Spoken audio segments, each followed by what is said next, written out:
Break के बाद एक बार फिर से आप सभी का स्वागत है। बात करते हैं ट्रांसपोर्ट नगर की, जो कि अपनी बदहाली पर आंसू बहा रहा है। जी हां, भिलाई की हथखोज में बना प्रदेश का सबसे बड़ा ट्रांसपोर्ट नगर पिछले 20 सालों से बदहाल है। राज्य में कई सरकार बदलने के बाद भी आज तक इसकी दशा नहीं बदल सकी है। ट्रांसपोर्ट नगर में लोगों को व्यवसाय करना मुश्किल हो रहा है। गड्ढे के कारण आए दिन दुर्घटनाएं हो रही हैं। गड्ढों में पानी भरने से हालात और दयनीय हो गए हैं। आपको बता दें कि भिलाई के ट्रांसपोर्ट नगर से सबसे अधिक राजस्व मिलता है, फिर भी इसकी दशा को सुधारने को लेकर किसी तरह की कार्रवाई नहीं हो रही है। पार्किंग की बहुत प्रॉब्लम है। यहाँ जितने भी ट्रांसपोर्टर हैं उनको गाड़ियाँ खड़ी करने की जगह ही नहीं है और इसीलिए हमेशा खतरा बना रहता है एक्सीडेंट का भी, क्योंकि सड़कें इतनी कंजस्टेड हैं, इतने ज़्यादा गड्ढे हैं, पानी भरा हुआ है और उसमें गाड़ियों को चलाना पड़ता है। मजबूरी है ट्रांसपोर्ट नगर के लोगों की। गाड़ियाँ जब अंदर जाती है तो बहुत गाड़ियाँ जो ऊपर नीचे होते चक्के उसके, और बाकी जो गड्ढे पड़े या गाड़ियाँ फंस जाती है उसमें फिर क्रेन लगा के गाड़ियों को। और मिथिलेश जुड़ गए। मिथिलेश, सबसे ज्यादा राजस्व मिलने वाले ट्रांसपोर्ट पर व्यवस्थाएं ही नहीं है।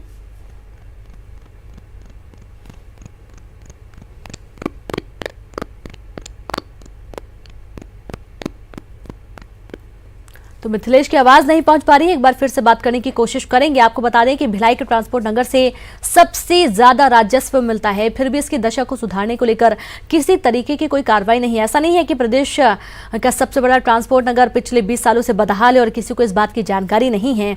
कई सरकारें बदलने के बाद भी आज तक इसकी दशा नहीं बदल पाई है।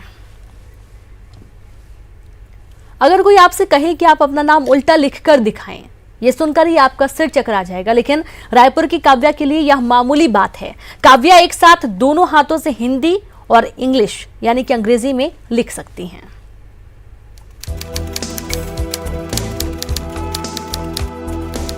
हिंदी और इंग्लिश के ये शब्द आम शब्द हैं, जिन्हें बच्चे आसानी से लिख सकते हैं, लेकिन जरा गौर से देखिए, ये लिखावट जरा हटके है और रायपुर की काव्या को इसमें महारत हासिल है।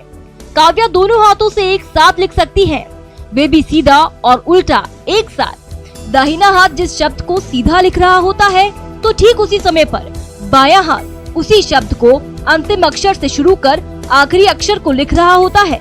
इस लिखावट को मिरर राइटिंग टेक्निक कहते हैं, यानी जब आप किसी शब्द को आईने में देखते हैं तो आपको उसका प्रतिबिंब उल्टा दिखता है। ऐसा करना काफी मुश्किल भरा होता है।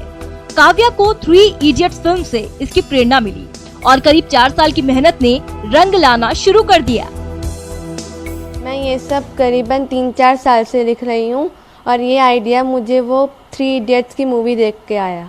उसमें आपने ऐसा क्या देखा था कि आपको ये आइडिया आया? उसमें वायरस जो कि वीरू सहस्त्रबुद्धे वो दोनों हाथों से लिखते थे, तो मेरे को ऐसा लगा कि मैं भी लिख सकती हूँ। अच्छा। पहले मैंने इंग्लिश ट्राई किया, इंग्लिश मेरे को लिखते बन गया, फिर मैंने हिंदी ट्राई की। काव्या के इस हुनर ने उसे स्कूल से लेकर मोहल्ले तक में अलग पहचान दिलाई है, तो वहीं उसके माता पिता भी काफी खुश हैं। काव्या की मां का मानना है कि इस राइटिंग के जरिए काव्या हिंदी भाषा को लेकर संदेश भी दे रही हैं।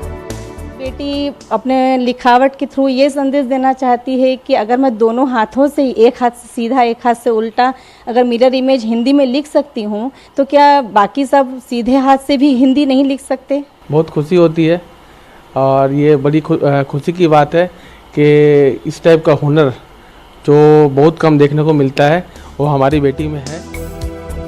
वाकई काव्या की प्रतिभा तारीफ के काबिल है। वहीं इससे बड़ा संदेश भी मिलता है, अगर हम में जज्बा हो तो मुश्किल काम को भी किया जा सकता है। Bureau report, news 18। और इस वक्त भोपाल से बड़ी खबर, खराब मौसम ने लगाया ब्रेक। राजा